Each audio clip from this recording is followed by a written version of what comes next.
Séance ordinaire du conseil municipal de la ville de Château-Richer, tenue ce lundi 4 août 2025 à 19 heures au deuxième étage du centre Olivier Le Tardif, à laquelle sont présents Mesdames les conseillères Guylaine Lefrançois et Christine Plot, ainsi que Messieurs les conseillers Éric Martineau et Maxime Roberge, sous la présidence du maire, Monsieur Gino Pouliot. Sont également présents la directrice générale, Madame Magali Lavigne, ainsi que Madame Monsieur Edine Guzy-Greffier. Les membres présents à l'ouverture forment quorum et la séance ordinaire du 4 août 2025 est déclarée légalement constituée et ouverte à 19 heures. Merci beaucoup. Donc, bienvenue à tout le monde ici ce soir. Considérant le changement d'heure, ça va pas arriver qu'il y ait une confusion, mais on est content que les gens soient là. Je salue également les gens qui vont nous écouter via la rediffusion là, par YouTube. Donc, sans plus tarder, nous allons procéder à l'adoption de l'ordre du jour. Donc, considérant que l'ordre du jour respecte le règlement 538-18 relatif à la régie interne des séances du conseil municipal de la ville de Château-Richer, qui abroge le règlement 499-16, considérant que tous les membres du conseil municipal ont pris connaissance de l'ordre du jour préalablement à la séance et qu'ils renoncent à sa lecture, considérant que le conseil municipal a informé préalablement au début de la séance de la nécessité de traiter le point 9.4 relatif à une approbation OPIA pour le bien situé au 7784 Avenue Royale lors d'une séance ultérieure. Et considérant que le conseil municipal a été informé en début de séance de la nécessité de rajouter à l'ordre du jour une résolution relative à l'approbation d'une offre de service d'ingénierie pour l'aménagement du stationnement des loisirs que vous retrouverez au point 12.1. Donc, considérant l'ordre du jour tel que proposé, j'aurais besoin d'un proposeur ou d'une proposeuse. Il va proposer. Donc, Mme Christine Plot propose d'adopter l'ordre du jour de la séance du 4 août 2025 tel que modifié sur les sections d'accord. D'accord. Merci, donc c'est adopté à l'unanimité. 4.1, Mme François. Oui.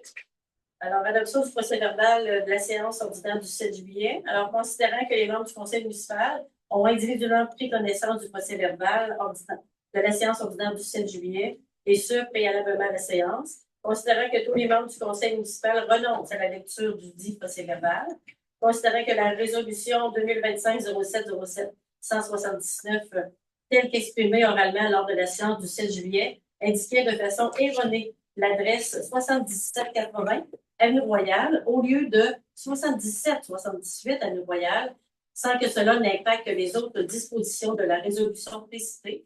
Alors, en conséquence, je propose que le procès-verbal de la séance ordinaire du 7 juillet soit adopté sous condition que toute mention erronée de l'adresse 7780 Avenue Royale soit remplacée par le 7778 Avenue Royale dans la résolution numéro 2025-07-07-179 relative à une approbation du PIA au sujet d'une construction de garage, ainsi que dans la résolution 2025-07-07-168 relative à l'ordre du jour de la séance du 7 juillet.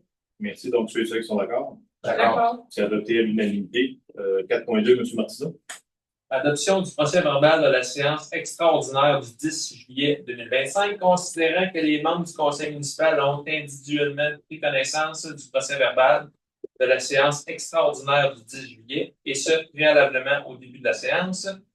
Considérant que tous les membres du conseil municipal renoncent à la lecture du procès-verbal, en conséquence, je propose que le procès-verbal de la séance extraordinaire du 10 juillet 2025 soit adopté tel que déposé.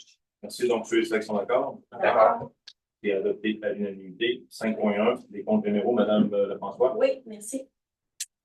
Alors, comptes généraux au 31 juillet 2025 et dépôt du rapport sur les autorisations de dépenses pour la période du 1er au 31 juillet. Comme d'habitude, je vais mentionner les dépenses de 5 000 et plus et donner le cumulatif aussi. Donc, ministre des Finances, 346 647. La régie d'Internet Arena Côte-de-Beaupré, donc 17 121,60. Capital Nature, donc 10 901,75. Excavation terrassement Loïc Lavoie pour un montant total de 9 734,93. Ensuite, JFS Carrossier, débosselage peinture pour 6 066,85. Ensuite, Chemera Water Solutions Canada, donc des produits pour l'usine, 7 806,80. La MRC de la Côte-de-Beaupré, donc le deuxième paiement sur deux de la Côte-Part, pour un total de 223 078,88. Ensuite, les services de sauveteur pour notre piscine municipale, donc 23 117,2. Ensuite, l'Agence Revenu du Canada, donc pour 29 887,16. Beneva, donc les assurances collectives pour le mois de juillet, 15 739,14. Ensuite, Desjardins Sécurité financière pour les régimes de retraite, 11 252,34. Ensuite, ministère du Revenu, 73 313,19. Lisa Desjardins, donc différents comptes pour les fournitures de bureaux puis des choses aussi pour le camp de jour, donc 6 781,4. Communauté urbaine, communauté métropolitaine, c'est-à-dire de Québec, donc le deuxième paiement sur le troisième, 8 960,67. La régie Bois-Châtel-Ange-Gardien, donc notre code-part, la troisième sur la quatrième, pour 93 890. Le dernier paiement de la livraison du contrat pour les travaux la rue du Couvent, 86 704,66. Mécanique Giclair, donc des réparations mécaniques pour 14 783,41. Compagnie numérique pour de l'accompagnement qu'on a débuté depuis déjà un certain temps là, de la planification stratégique, donc 6 706,86. La FQM pour des honoraires professionnels pour 12 414,49. Ensuite, Morancy, Société d'avocats, donc des honoraires de recouvrement, dossiers généraux pour 6 885,56. Et Vileco, donc la collecte des résidus, donc 38 306,18. Donc, c'est un sous-total de 1 157 760. On ajoute les salaires du mois de juillet de 204 958,57. Donc, un total de 1 362 718,57.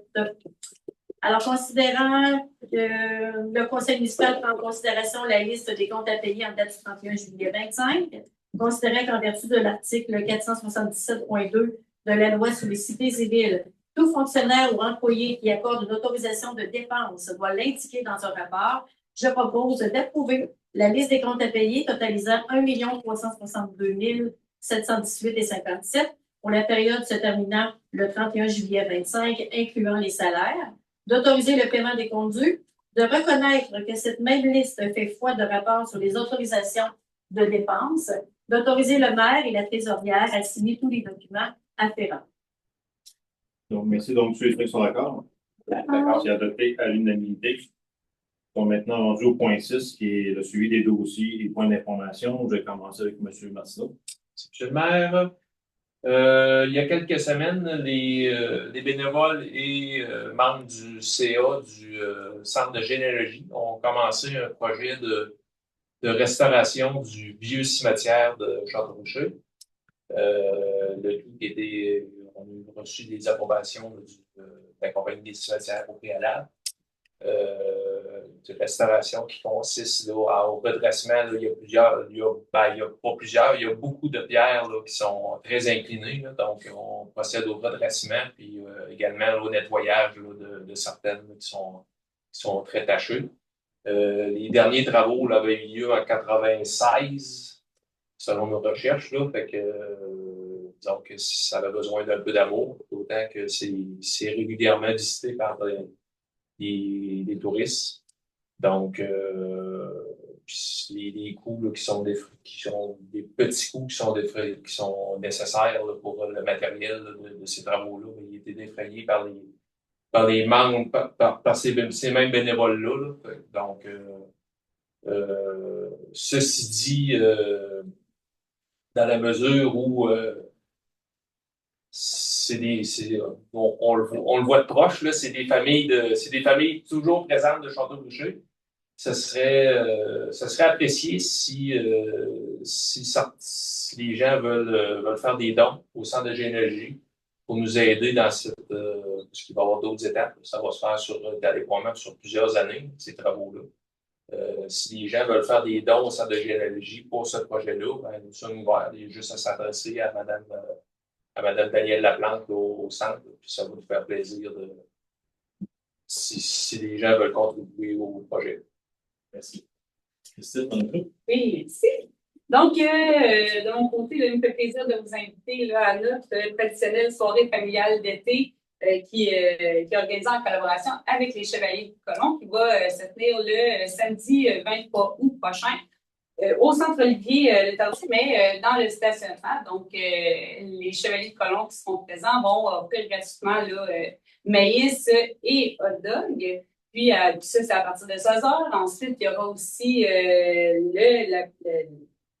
une projection du film Moana 2 à compter de 19h30. Puis, cette année, ça se passera là, dans le stationnement là, du Centre Olivier Le Tardy aussi, juste ici. Donc, c'est une nouveauté. En cas de pluie, ça va être à l'intérieur. Puis, pour le stationnement, ben, on va avoir accès là, au stationnement de l'église et de la bibliothèque. Donc, des chaises et couvertures.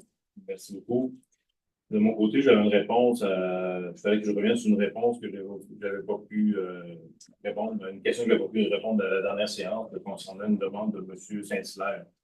À savoir si, si le directeur des travaux publics avait été sur place ou un représentant de la ville d'Avoirie avait été sur place. Lors des événements, lors de l'événement, il a peine de points qu'il y avait eu le 23 juin dernier. La réponse est oui. La personne avait été interpellée. Elle n'a pas pu être interpellée par téléphone parce qu'à cause de la panne de courant, la connexion n'était pas faite. La personne avait été interpellée et avisée par les pompiers comme de quoi qu'il avait arrivé un incident et la personne s'est déplacée et a fait le tour là, des lieux au complet. Donc, l'intervention a été faite dans un premier temps en mesure de sécurité là, par les services d'incendie, mais dans un second temps, après ça, là, au niveau des codes bleus, il y a eu des interventions qui ont été faites. Donc, oui, il y a eu des contacts. Et comme je le dis, je l'avais dit à la dernière séance, j'invite les gens que lorsqu'il y a des incidents et ils veulent nous annoncer ou nous informer d'un incident, de laisser des messages sur la boîte vocale. Des fois, la personne ne répondait pas, mais elle était déjà en ligne avec quelqu'un d'autre, puis on va s'assurer que les suivis soient faits auprès des citoyens, comme de fois qu'on a reçu leur appel et le nécessaire aura été fait. Donc, ça va rassurer les gens aussi en même temps par le premier. C'était le seul point que j'avais comme intervention, M. Roberge. M. Robert, j'ai 3 points. M. le maire, le premier point, c'est que suite à un départ, là, le membre du CCU, donc le comité consultatif d'urbanisme pour cause de santé, c'est bien malheureux comme histoire, mais le CCU doit se trouver un nouveau membre, donc on fait appel à tout le monde de la communauté, si vous voulez vous joindre à nous, c'est une séance par mois. Ça se fait en toute collégialité, c'est bien agréable, ça se passe à l'hôtel de ville, des rencontres mensuelles, donc simplement communiquer avec l'hôtel de ville, par courriel, par téléphone, et qu'on va prendre en considération votre candidature.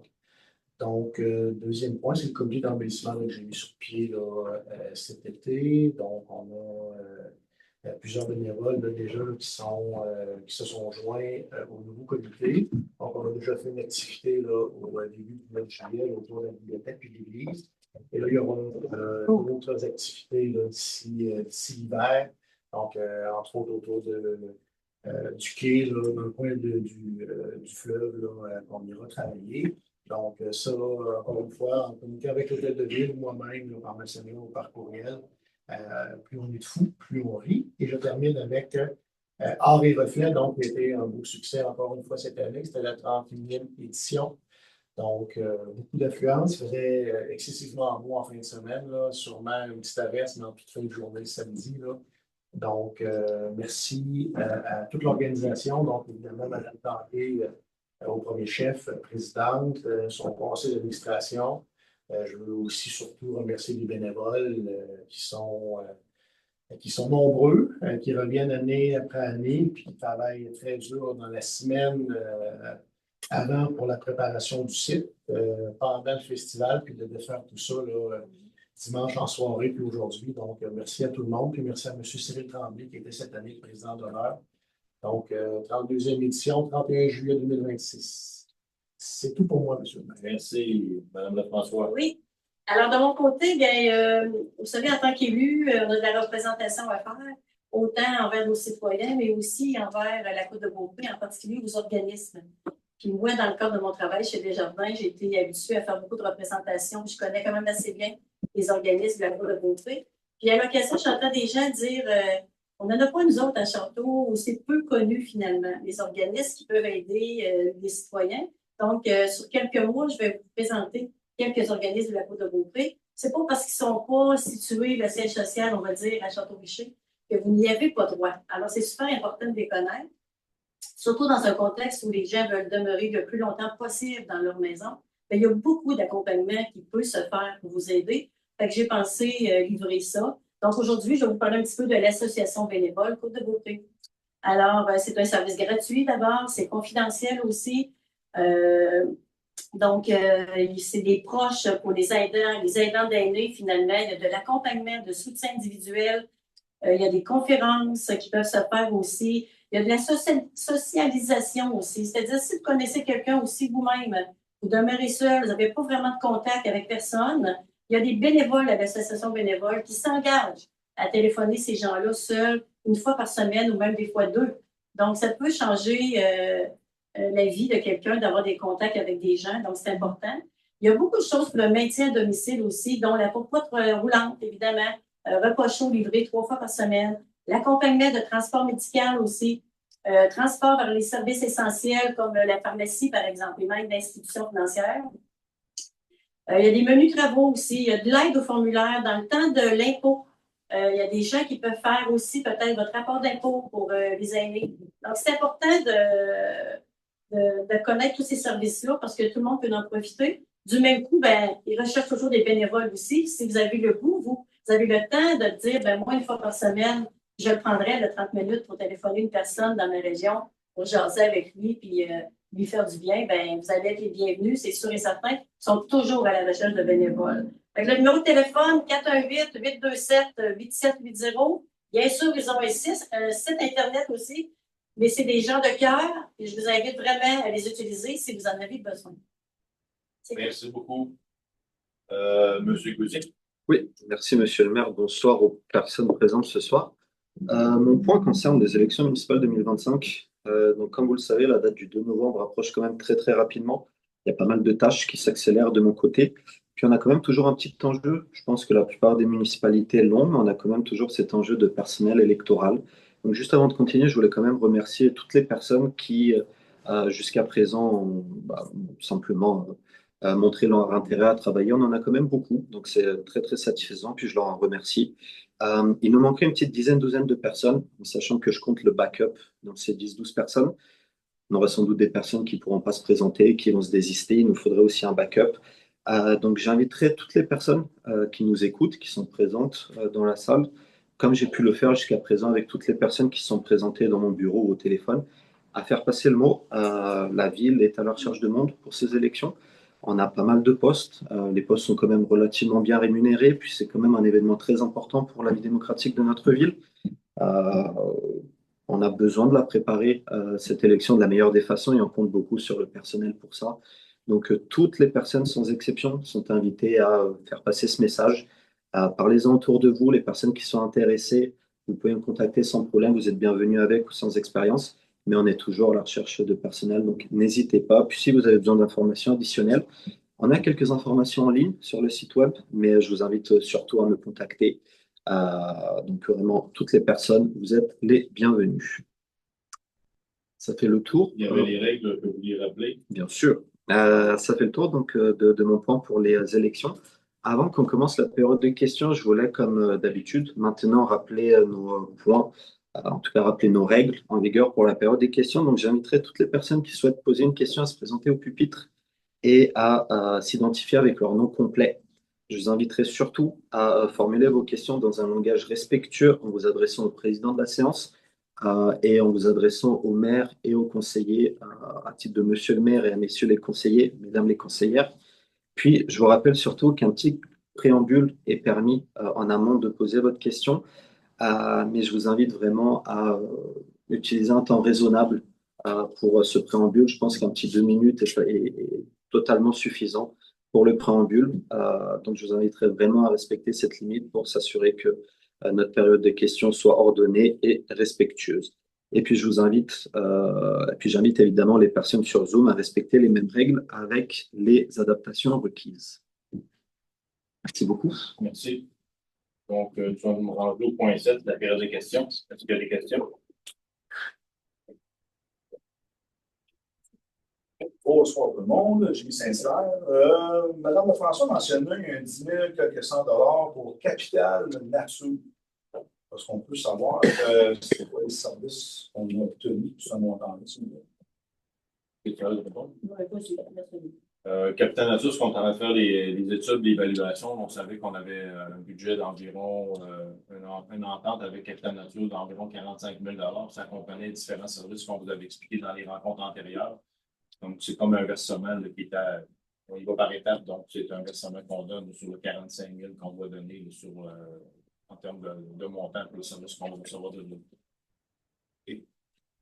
Une séance antérieure, M. Samuel Robert vous a posé la question pourquoi que le 10 route Saint-Échelé n'était pas en vente. Votre réponse a été on est fatigué. Je pose devant tous les jours et je ne vois pas toujours de pancarte. Je ne sais pas si c'est à vendre, mais j'aimerais surtout savoir de quelle façon vous allez vous y prendre si jamais vous la vendez. Première des choses, M. Saint-Hilaire, c'est M. Roberge qui avait dit que j'étais peut-être trop fatigué, puis c'est pour ça que c'était pas fait encore. Donc, j'ai répondu, j'étais fatigué, j'ai répondu à sa boutade de la même manière qu'il m'avait parlé, de façon impolie. OK? Et j'espère que ça s'est réglé une fois pour toutes, cette part-là. Donc, l'énergie, le travail, le temps qu'on en met dans les dossiers, on les met. Il n'y en a pas rien qu'un dossier à gérer à la ville de Château-Richer. Il y en a une multitude et ça déboule de jour en jour. On a de la misère, je vous dirais, à rejoindre les deux bouts à force qu'il y a des choses à faire. Fait qu'on y va en priorité. Fait que ce dossier-là, il va être traité lorsqu'on va être rendu là pour le faire et le mettre en vente. La maison va être mise en vente. Il y a des choses qu'on avait vérifiées dans un premier temps avec le service de l'urbanisme. Il y a des discussions qu'on a à avoir à l'interne par rapport aux besoins de la ville et par rapport à ce besoin de vendre cette propriété-là. Et lorsqu'on va être rendu là, on va la mettre en vente. Mais pour l'instant, on a encore des vérifications à faire. Puis on l'a déjà dit. Puis vous allez dire, oui, les vérifications ne sont pas encore faites. Non, elles ne sont pas encore faites. Pourquoi? Parce qu'on a d'autres affaires, d'autres priorités. Là, on a des demandes de subventions à déposer. On a des délais qui sont impératifs avant la fin août. Sinon, on perd ces possibilités-là de s'inscrire. Donc, c'est sûr qu'on va mettre l'énergie sur ces dossiers-là en priorité. Puis après ça, les autres, ils vont suivre après par la suite. Il faut traiter les choses en priorité. Je répondais à vos deux questions. Pas tout à fait, M. le maire. Moi, je vous ai demandé, ma question était de quelle façon vous allez vous y prendre pour la vendre. Je vais vous donner un exemple. On prend un achat d'immeuble, on la met à vente aux enchères. Je vais m'en remettre à la direction. La direction va nous faire des recommandations quand on va être rendu là. Pour l'instant, on a des choses à vérifier. C'est bon, merci, M. le maire. J'aurais deux questions en ligne. Oui. S'il vous plaît, je vais commencer avec la première. Monsieur Samuel Roberge, première question. Lors de la dernière campagne électorale, l'équipe Gino Pouliot Agir Ensemble a réclamé à haut cri avec raison d'avoir accès à l'étude Stantec, se rapportant à la voie de contournement qui serait passée par l'ancienne carrière Baker et serait sortie à la rue de la station. Pourquoi l'administration en place refuse de rendre publique l'étude sur le mur de soutènement? Monsieur Robert, je vous rappellerai que l'étude a été rendue publique. Elle a été accessible à tout le monde. On a retardé d'environ 5 ou 6 mois la sortie parce qu'on avait eu une évaluation verbale sur le volet, je dirais, géomatique du terrain. Donc, il y avait une étude qui avait été faite à ce moment-là et on avait demandé à la firme à l'époque de nous faire un rapport écrit et non verbal pour pas que ça vienne de notre bouche à nous autres, le contenu et les échanges qu'on avait eu verbal avec eux autres. Ça nous a coûté environ 5 000 $ cette étude écrite-là. Et à l'époque, ça avait retardé un petit peu parce qu'il y avait eu en même temps des éboulements de terrain dans la région du Saguenay-Lac-Saint-Jean. Et les gens étaient là-bas, puis ils traitaient ce dossier-là en priorité. C'est pour ça que ça avait retardé un petit peu. Mais ces deux dossiers-là ont été rendus publics dans la première année ou au début de la deuxième année qu'on était en place. On l'a annoncé aussi au niveau des séances du Conseil. Est-ce qu'il y a d'autres questions? Il y aurait une autre question, je vais me permettre, M. Barry.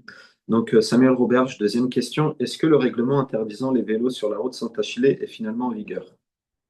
On l'a voté, le règlement. On l'a voté à la dernière séance du Conseil. La dernière étape, là, il y avait un avis de motion, première adoption, puis la deuxième était faite à la dernière séance du Conseil. C'est un document de 85 pages qui incluait toute la sécurité publique et les arrêts stop, où le marquage va être fait. Donc, il y a plein de dispositions, dont celle du vélo est là-dedans. C'est un tour des questions en ligne. Merci beaucoup. Et pour ce qui est de la signalisation, ben, ça va prendre un petit peu de temps avec ce qu'on fait, parce qu'il faut commander toutes les pancartes, la signalisation, les poteaux, il faut les installer. Donc, ça va se faire progressivement. Puis, on veut en informer la population aussi lorsque on va commencer à installer les signalisations, que les gens soient informés des changements au niveau de la route, au niveau de la sécurité routière. Oui, merci. Michel Barry. Alors, dans le prolongement de la première question de M. Saint-Hilaire, concernant Capital Nature, on a parlé d'un montant autour de 10 000 $. Pour l'instant, on est rendu où dans les mandats qu'ils ont eus, c'est-à-dire, est-ce que c'est le premier de 4 versements qui vont venir plus tard? Est-ce qu'ils sont rendus à la moitié, est-ce qu'ils ont terminé un mandat? Je pense qu'il serait d'intérêt public de savoir, pour le 10 000 $ présentement, on a payé pourquoi, qu'est-ce qu'ils ont réalisé? Je vais laisser Mme Lavigne. Oui, tout à fait. La Capital Nature, c'est le premier versement sur les 45 000 qu'on avait prévu. Vous savez que ça incluait d'abord une étude de faisabilité et de possibilité pour en faire un parc régional, d'abord une zone de conservation, de protection, et aussi la possibilité de racheter les terres barries, donc l'emprise de la rivière, etc. Donc là, avec la ville, on a travaillé à identifier les activités qu'on peut avoir qui rentrent dans le cadre au niveau de la protection et de la conservation. Donc, quel type d'activités, comment on peut les enligner et définir la zone de protection, c'est-à-dire des zones où il n'y aura pas d'infrastructures lourdes. Donc, il a fallu isoler dans les portions de terrain et de l'eau qui appartiennent déjà à la ville des parties pour définir, par exemple, un bloc sanitaire, l'arrivée d'un bloc sanitaire, les stationnements, etc., pour vraiment délimiter la zone de conservation et de protection. Donc, on est là. Il y a des approches qui ont été faites avec la famille Barry aussi pour voir l'intérêt de la vente dans le sens de la conservation, justement, qui était l'intérêt premier de la famille Barry aussi, de protéger cette zone-là. Donc, on est en discussion avec. Alors, ça fait, je vous dirais que là, c'est le premier versement, mais que ça fait un bon 3 mois là qu'on est en travail avec Capital Nature, puis d'autres partenaires comme Canard Illimité, etc., puis d'autres partenaires qui sont en lien avec tout ce qui est conservation, activité ludique, quel type d'activité physique, mais aussi d'observation. Les arboretums, la protection de l'environnement, etc., donc vraiment de créer quelque chose qui soit dynamique et qui soit vivant. Et on projette quelque chose de régional. Ça répond? Merci, ça répond. Plaisir, merci. Bonjour. Bonjour. Yves Gagnon, maire, conseillère. Au printemps, au mois d'avril 2024. Oui. D'habitude, la ville elle faisait des plans urbanistes aux 4 ans. Donc, j'ai contacté la ville. Ça faisait 5 ans qu'on n'avait pas eu de nouveaux plans d'urbanisme, des sommaires de développement, tout ça. C'était un monsieur Jean qui était à l'époque l'urbaniste. Il m'avait dit que ça s'en venait en juin, juillet 2024.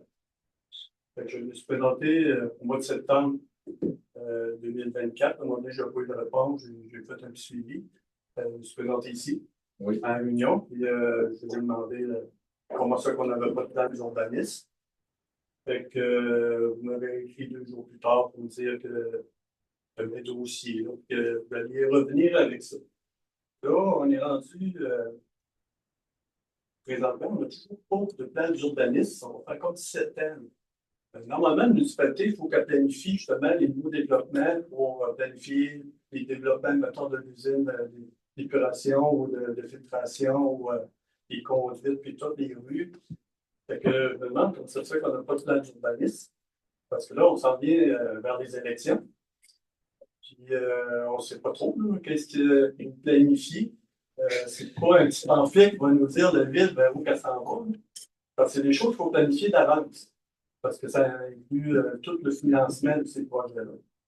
Fait que je pose la question, comment ça se fait qu'on n'a pas? Là, finalement, vous parlez du plan d'intervention, si je comprends bien. On n'a pas fait le plan d'urbanisme. Oui, mais c'est comme un plan d'intervention. Je vais laisser Mme Lavigne compléter. Là. Le dernier plan d'intervention, il était fait en 2016. Et là, nous, on est en train de le refaire, puis il devrait sortir sous peu parce qu'il faut y aller avec des consultants là-dedans, puis il y a des entreprises qui travaillent sur ce plan-là à partir des besoins et des demandes qu'on a. Donc, lui, il devrait sortir d'ici 1 mois et demi, 2 mois à peu près. Mme Lavigne, s'il y a autre chose à... Oui, je veux juste démêler si vous parlez du pays, donc plan d'intervention ou le plan d'urbanisme. Mais je vais vous répondre sur les deux. Plan d'intervention, il était essentiel pour nous. Vous savez les difficultés qu'on a eues parce que le plan d'intervention est tributaire là, pour avoir les subventions. Donc, on a eu énormément de difficultés quand on a fait les travaux rue du Couvent, église, etc. parce que le pays, donc plan d'intervention, n'était pas à jour et les pluviaux n'étaient pas inclus. Donc, ce qui a demandé un travail colossal là, avec le MAMACH là, pour faire valoir que dans la subvention, on devait pouvoir accéder au pluvial, etc., etc. Ça a été extrêmement difficile. Puis nous, on avait déjà prévu à l'interne de le faire, le pays. Là, vous le savez qu'il est en travail et puis il a été en travail plus longuement que prévu au départ parce que justement, on voulait être certain qu'on avait toute l'inspection du réseau avec des caméras, etc. Tout ce travail-là a été fait et il est en train de se finaliser. Il restait on a discuté justement aujourd'hui avec la firme, il restait une dernière vérification au niveau des caméras pour avoir l'heure juste au niveau de nos conduits. Et pour pouvoir, après, vous le savez qu'à partir du plan d'intervention, on va pouvoir prioriser et hiérarchiser tous les travaux qui vont devoir être faits. Donc ça va être réglé, puis on va devoir vivre avec ce plan d'intervention pendant 5 ans. Et puis, si on n'est pas top-notch sur la coche, au niveau des demandes de subventions, là, que ce soit dans le primo ou dans la tech, etc., ça sera extrêmement difficile. Donc, on s'est assuré que tout était vraiment mis en œuvre, que tous les détails, tout ce dont on avait besoin étaient présents pour les 5 prochaines années. Et ça va nous permettre pour 2026 de vraiment prioriser tous les travaux qui vont être à faire. Donc ça, c'est pour le plan d'intervention. Plan d'urbanisme, oui, il va être retravaillé, mais plan d'urbanisme, il doit découler aussi d'une vision stratégique à long terme. Et puis, je vous dirais que là, on est en train de finaliser un travail sur un plan de développement stratégique. C'est un travail que j'ai amorcé depuis plus d'1 an et demi, donc c'est pas récent, là, ça date pas des dernières semaines. On a passé une résolution d'ailleurs à ce niveau-là, vous vous souvenez, numérisation, tout ce qui était identité visuelle, tout ce qui était site internet parce qu'on est là-dedans, tout ce qui était communication, puis plan de développement stratégique. Parce que justement, on a besoin de toute cette vision-là avec tous les différents volets, puis tout ce qu'on doit couvrir au niveau du travail d'une ville.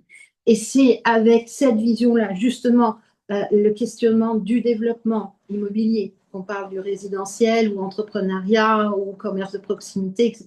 Tout ça va être vu et ça présuppose qu'à partir du plan de développement stratégique, le plan d'urbanisme va en découler parce que forcément, il y a des règlements qui vont devoir être adaptés en fonction des choix qui seront faits.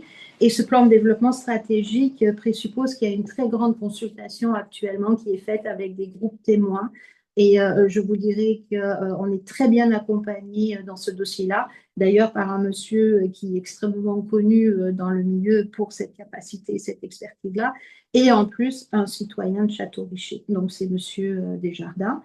Et c'est un travail qui va nous permettre, à partir de là, de vérifier aussi avec la communauté métropolitaine de Québec, qui, elle, venait de déposer aussi. Il fallait attendre que ça se soit terminé, qu'on voit avec le schéma d'aménagement de la MRC, pour pouvoir après rebondir, être inclusif dans tous les travaux qui ont été faits et qu'on colle d'abord avec les obligations qu'on va nous imposer de part et d'autre, et puis aussi avec notre plan de développement stratégique. Donc, je vous dirais que le plan de développement stratégique devrait être terminé fin septembre, début octobre, et que d'entrée de jeu après, dans la lignée, dans la même veine, le plan d'urbanisme va être travaillé. Je trouve normal que ça va faire comme 8 ans que c'est comme si la ville s'en allait avancer comme et on va dire, ils réagissent en fonction de ce qui se passe au lieu d'avoir une planification. On est en train de la faire. Oui, mais c'est 8 ans. C'est 8 ans. Pour 3-4 ans, là, moi, j'ai travaillé dans les gros organismes. Oui. Ils font 2 ans. Là. Ils sont mis à jour tout le temps. Là, on est comme 8 ans. Là, ils s'achètent des terrains, on ne sait pas à quoi ça va servir. C'est pas normal, mais ça. Mais là, de toute façon, je comprends votre intervention, là, puis je pense que je partage votre analyse de dire que 8 ans, c'est trop long. Alors, mais par contre, quand on est arrivé, il y avait quand même beaucoup de choses. Il y a eu une pandémie, ça a ralenti bien des affaires. Donc, je ne veux pas excuser rien. Mais par contre, ça a changé des choses. Puis en même temps, nous, on arrive. Puis là, le temps qu'on ait une direction qui soit en place, qui soit régulière et solide, ça a pris 2 ans quasiment de notre premier mandat. Puis là, on est en train de faire du ménage. On en a fait beaucoup, puis on vous en a parlé d'une séance à l'autre de tout ce qu'il y avait à faire comme travail. Je sais que les gens ont hâte. Il faudrait que tout se réalise rapidement. Mais en même temps, il faut prendre le temps de faire les choses. Puis il y a des choses qui peuvent prendre plus de temps que d'autres. Même si ça me paraît banal, ça ne l'est pas. Il y a toute une procédure à suivre. Il y a toutes sortes de choses à regarder. Si on veut faire les choses correctement, dans un ordre logique aussi en même temps. Mais c'est après ça, là, on va le faire. Si la loi ou les normes font en sorte qu'on va le faire aux 4 ans ou aux 5 ans, ben, les choses après ça, ils vont prendre deux places. On va prendre un ordre normal et logique en respectant toutes les normes qu'il faut respecter pour s'assurer que tout soit fait dans les délais qui sont impartis dans les. Et pour l'instant, on avait un bébé, il était bleu, on est en train de le réanimer tranquillement, puis on avance. Donc, on fait notre possible en réalité, mais tu sais, quand je fais notre possible, on travaille fort. Là. Les gens, là, on ne compte pas les heures, puis l'énergie est là. C'est comme on travaille jusqu'à ce qu'elle met l'énergie du désespoir. On veut que tout se règle, on veut vous aider, mais en même temps, il faut nous laisser le temps. Mais je comprends. Merci. Je vais poser ma deuxième question.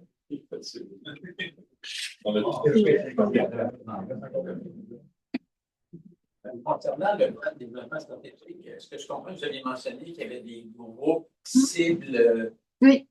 constitués pas de citoyens?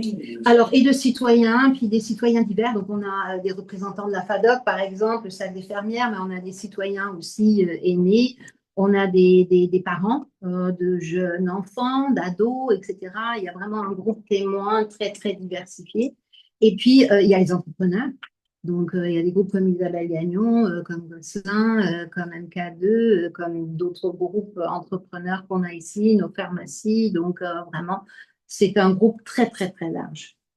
D'ailleurs, je pense que vous avez été consulté également. Oui, je voulais connaître quand même l'envergure des consultations, jusqu'où ça s'en allait. Ben, il faut qu'on ait vraiment le spectre et le volet le plus large qui couvrirait à peu près toute la population qu'on peut avoir à Château-Richer pour avoir un regard juste. Et c'est pour ça qu'on a travaillé avec et qu'on a fait le choix d'y aller avec une personne d'expérience et hautement reconnue, je vous dirais, dans la province de Québec et même ailleurs, pour ne pas teinter. D'ailleurs, moi, je ne fais pas partie de ces groupes-là. Je n'y assiste pas pour justement que ça reste quelque chose d'extrêmement neutre, extrêmement objectif.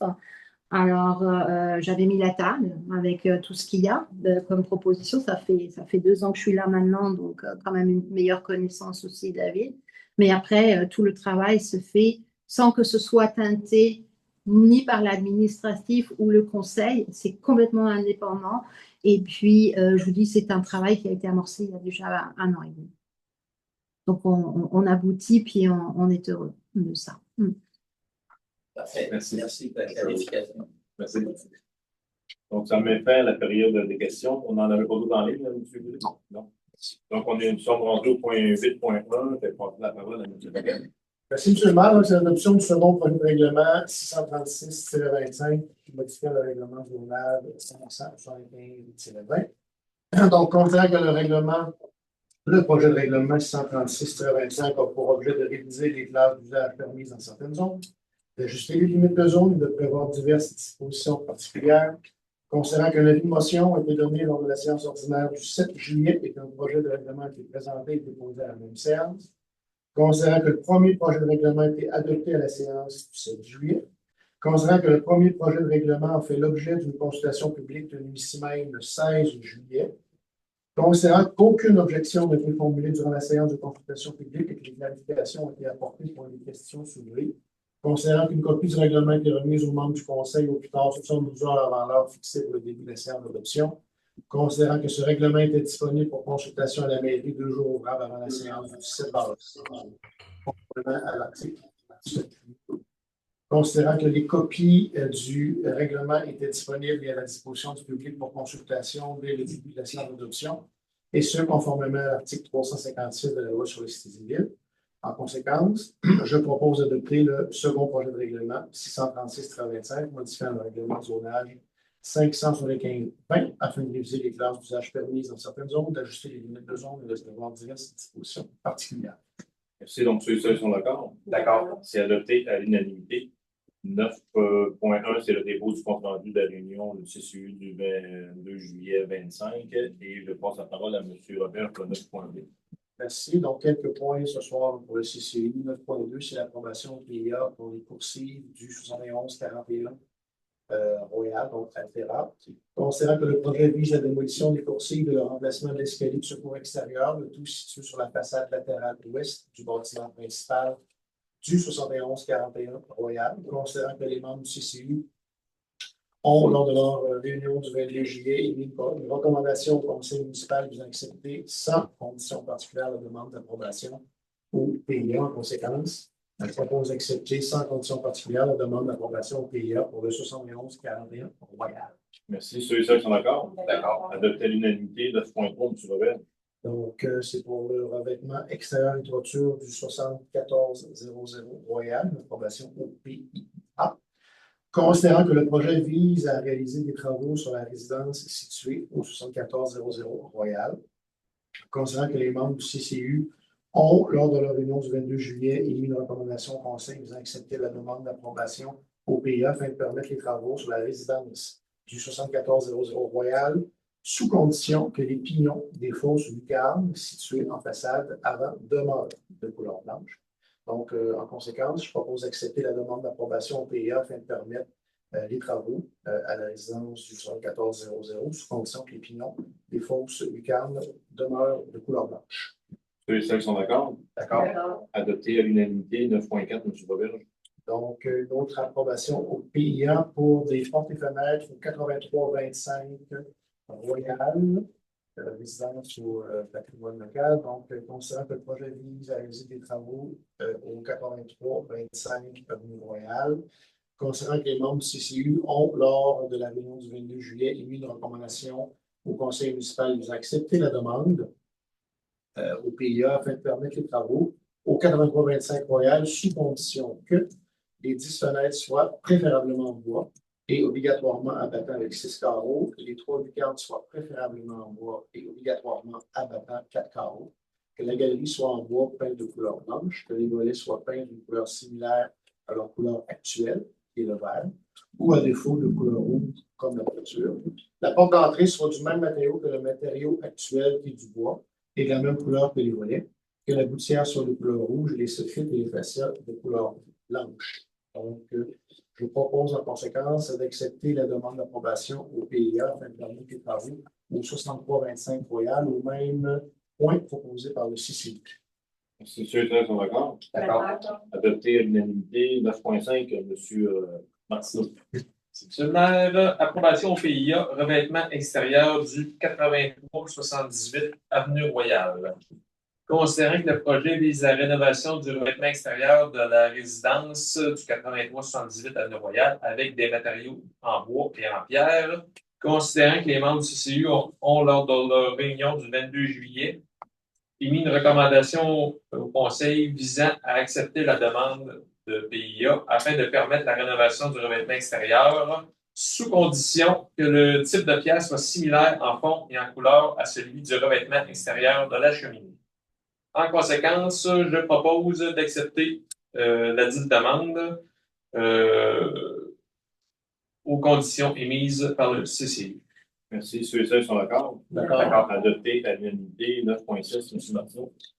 Approbation au PIA, garage au 87-64 Avenue Royale. Considérant que le projet vise la construction d'un garage au 87-64 Avenue Royale et présentant les caractéristiques suivantes: vêtements extérieurs d'éclat de bois horizontal et couleur vert feuillage, toiture en bandeau d'asphalte de couleur gris lunaire et porte en acier vitré, soffit et fascia de couleur blanche. Considérant que les membres du CCU ont, lors de leur réunion du 22 juillet 2025, émis une recommandation au conseil municipal visant à accepter sans condition particulière la dite demande. En conséquence, je propose d'accepter sans condition particulière la demande au PIA pour permettre la construction d'un garage au 87-64 Avenue Royale. Merci. Donc, ceux et celles qui sont d'accord? D'accord. Adopté à l'unanimité. 9.7, M. Martineau. Approbation au PIA pour un cabanon au 79 montée du parc. Considérant que le projet vise l'implantation d'un cabanon préfabriqué en résine de couleur noyée et l'implantation d'une clôture en maille de chêne laté de couleur noire, le tout sur de l'eau du 79 montée du parc. Considérant que les membres du CCU ont lors de leur réunion du 22 juillet 2025, émis une recommandation au Conseil visant à accepter sans condition particulière la dite demande. En conséquence, je propose d'accepter sans condition particulière la dite demande. Donc, ceux qui sont d'accord? D'accord. Adopté à l'unanimité. Nous sommes maintenant rendus au point 10.1, qui est la désignation temporaire d'un directeur général par intérim. Donc, considérant que la directrice générale, Mme Magali Lavigne, va s'absenter pour une durée indéterminée pour des raisons médicales, considérant que la direction générale joue un rôle névralgique dans l'administration de la municipalité et qu'il y a lieu d'assurer la continuité des opérations pendant cette période, considérant que la loi sur la cité permet au Conseil de désigner une personne pour exercer les fonctions de directeur général en cas d'absence ou d'empêchement de ce dernier, considérant que M. Nicolas Bourgoin, directeur des travaux publics, possède une connaissance approfondie de l'organisation municipale et est en mesure d'assurer l'intérim de la direction générale pendant l'absence de Mme Magali Lavigne, considérant que cette désignation temporaire doit accorder à la personne désignée l'ensemble des pouvoirs, responsabilités et devoirs dévolus à la direction générale en vertu des lois, règlements, politiques, procédures, ententes et résolutions en vigueur, considérant que cette désignation est valide uniquement pendant la période d'absence de Mme Magali Lavigne et cessera automatiquement au moment de son retour.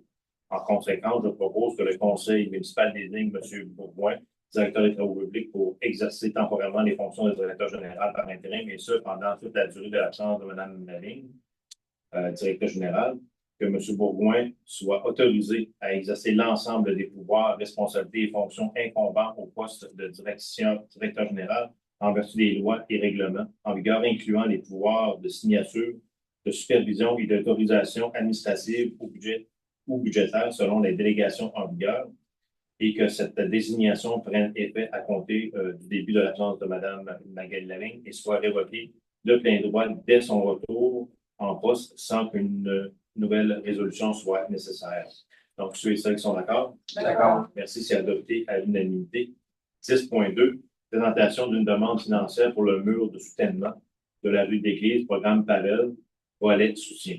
Entendu que le programme d'aide à la voirie vise à assister les municipalités dans la planification, l'amélioration et le maintien des infrastructures du réseau routier local et municipal dont elles ont la responsabilité. Entendu que les membres du Conseil ont connaissance des modalités d'application du PAVEL, notamment celles du volet concerné par la demande d'aide financière soumise dans le cadre de ce programme et s'engagent à les respecter. Attendu que les interventions visées dans la demande d'aide financière concernent des routes sous l'autorité municipale et des travaux admissibles à l'aide financière, attendu que seuls les travaux réalisés après la date figurant sur la lettre d'annonce sont admissibles à une aide financière, attendu que le bénéficiaire d'une aide financière doit réaliser les travaux dans les 12 jours suivant la lettre d'annonce et qu'il a pris connaissance des restrictions d'accès au programme prévues à la section 1.10 des modalités qui s'appliquent, attendu que la ville de Châteaurouge choisit d'établir la source de calcul de l'aide financière selon l'option suivante, l'estimation détaillée des coûts du coût des travaux, attendu que la charge de la municipalité, le chargé de projet de la municipalité, c'est M. Nicolas Bourgoin, directeur des travaux publics, représente cette dernière auprès du ministère dans le cadre de ce dossier. Je propose que le conseil municipal de la ville de Châteaurouge autorise la présentation d'une demande d'aide financière qui confirme son engagement à respecter les modalités d'application en vigueur, reconnaît qu'en cas de non-respect de celle-ci, l'aide financière sera résiliée et certifie que M. Nicolas Bourgoin, directeur des travaux publics, est dûment autorisé à signer tous les documents ou entendre à cet effet, y compris la convention d'aide financière, lorsqu'applicable avec le ministère des Transports et de la mobilité durable. Donc, ceux et celles qui sont d'accord? D'accord. Merci. Donc, c'est adopté. Monsieur le maire, je me permets, là, dans le troisième paragraphe, là, vous avez dit de 12 jours, c'est 12 mois. 12 mois. Bien, bonne correction. Merci. Donc, les travaux, C'est moi, je faisaient réaliser dans les 12 mois. Tu dis toujours. Ouais. Je veux que ça soit clair, j'ai hâte. Monsieur Gagnon aussi. Donc, ceux qui sont d'accord? D'accord. Merci, c'est adopté à l'unanimité. Au niveau du point 11 de la correspondance, on n'en a pas reçu et nous sommes rendus au point 12.1. Dans la variable, M. Martineau. Actuellement, approbation, offre de services professionnels, aménagement du stationnement des loisirs. Considérant que la ville de Château-Boucher a demandé à la direction de l'ingénierie de la FQM une offre de service pour le service d'ingénierie relatif à l'aménagement du stationnement des loisirs.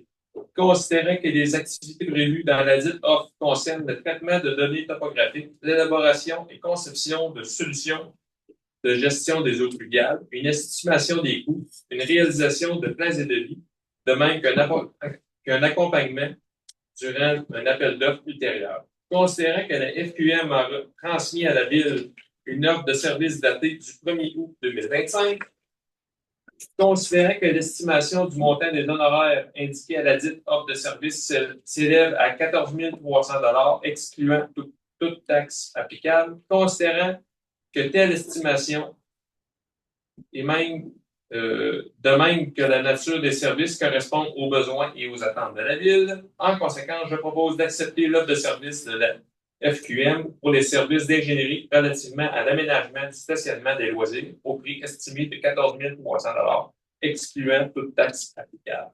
Merci. Donc, ceux et celles qui sont d'accord? D'accord. Adopté à l'unanimité. On va au point 13, période de questions, donc la deuxième partie de la période de questions. Bonsoir, Julie Saint-Hilaire. Vous venez de nommer par intérim M. Nicolas Bourgoin comme DG par intérim. Qui va remplacer M. Bourgoin dans ses fonctions actuelles? M. Bourgoin va assumer ses fonctions, il va continuer à assumer ses fonctions, plus les responsabilités qui sont dévolues à Mme les mandats qu'on lui a donnés, donc des responsabilités qui étaient dévolues à la direction générale. Et maintenant, avec l'équipe que nous avons, chaque direction a ses responsabilités, chaque direction va gérer ses dossiers dans son secteur. Ils vont s'en remettre à M. Gagnon, pour M. Bourgoin, excusez, pour des décisions qu'il a à prendre. Mais c'est une tâche additionnelle qui va occuper. C'est bon, merci. Je suis avec Facebook, M. le maire, et puis je tombe sur M. Paré, qui est un chercheur de tête pour des emplois. J'ai vu que beaucoup de villes font affaire avec lui. On cherche un mécanicien opérateur. Est-ce qu'il y a quelqu'un qui s'en va à la retraite ou on met une personne additionnelle? C'est une personne additionnelle. On avait avant, on a eu pendant un certain temps sur un projet pilote un deuxième mécanicien. Puis c'est une personne qui aidait le mécanicien qui est en place, M. Coulombe. Puis finalement, on a besoin de beaucoup de, comme vous avez vu tout à l'heure, lorsqu'on a parlé des finances, là, des coûts de réparation des voitures. Puis on va à l'extérieur parce qu'on doit avoir une flotte qui est quand même à jour, qui est bien entretenue malgré son âge. Puis c'est pour ça qu'on va continuer d'ailleurs à procéder au remplacement des véhicules. Mais on veut une personne qui va être qualifiée, que c'est 4 qualifications pour pouvoir occuper ce poste-là. C'est un poste qu'on ajoute le mécanicien. On en a besoin. On regarde également pour un garage municipal, puis éventuellement, les gens vont avoir l'espace, vont avoir toute la place, puis on veut qu'on ait des ressources nécessaires pour répondre aux besoins d'entretien de nos véhicules. Tout simple. Merci beaucoup. Merci. J'aurais une première question en ligne. S'il vous plaît, Monsieur Samuel Auberge. Je repose ma question par rapport à l'étude visuelle qui a été réalisée avant les travaux d'aqueduc sur la rue du Couvent. Pourquoi ne voulez-vous pas la rendre publique? Excusez-moi. Étude visuelle sur la rue du Couvent. Le mur de soutènement. Avant. Au niveau de l'église. L'étude qui a été faite, les choses qui sont faites, c'est de la propriété intellectuelle des entreprises. Donc, il y a des documents qu'on ne peut pas publiciser à cause de ça. Si on le faisait, ça serait comme toute l'énergie qu'une entreprise a mis à nous faire un plein de vie. Toutes les autres autour pourraient s'en approprier en réalité le raisonnement. Et ça serait comme déloyal. Puis on s'engage aussi, lorsqu'on fait des appels d'offres, on s'engage auprès des gens de respecter l'expertise qu'ils nous transmettent et qu'ils nous donnent. Donc, il y a des documents qu'on peut transmettre, mais il y en a qu'on ne peut pas transmettre. Donc, ces documents-là appartiennent à l'entreprise en réalité. Est-ce que vous m'autorisez peut-être juste à compléter Oui. sur ce point, puisque dans le cadre d'une autre affaire, entre guillemets, j'avais notamment posé la question à l'entreprise si on pouvait diffuser. Ça a été clairement dit par l'entreprise qu'on ne pouvait pas diffuser, c'est quelque chose qui leur appartient. Donc, il n'y a aucune volonté de la ville de cacher quoi que ce soit. C'est un document qui appartient à l'entreprise en question, qui a été diffusé à la ville de manière restreinte pour la ville. Et c'est bien marqué à plusieurs reprises dans le document, puis reconfirmé par moi-même avec un représentant de la ville. Donc c'est vraiment marqué dans le document reproduction et diffusion interdite. Donc à partir de là, on ne peut pas faire grand-chose, c'est un document qui leur appartient. C'est partie des ententes contractuelles qu'on a avec ces entreprises. J'aurais une dernière question, Oui. s'il vous plaît, Monsieur Samuel Roberge. Monsieur le maire, vous trouvez du temps pour acheter des terrains. Pourquoi n'entrez-vous pas pour vendre des propriétés de la ville? Comme j'ai répondu tout à l'heure à la question à M. Saint-Hilaire, donc je n'ai rien à ajouter de plus. C'est tout. Ça fait le tour des questions en ligne, merci. Merci. Donc, ça met fin à la période des questions. Nous sommes rendus au point 14, la levée de la séance. Donc, considérant que tous les sujets de l'ordre du jour ont été discutés, j'aurais besoin d'un proposeuse de la levée de l'Assemblée. Je propose. Donc, Mme Guylaine François propose que la séance soit levée. Donc, ceux et celles sont d'accord? D'accord. Merci. Donc, c'est adopté à l'unanimité. Merci beaucoup à tout le monde.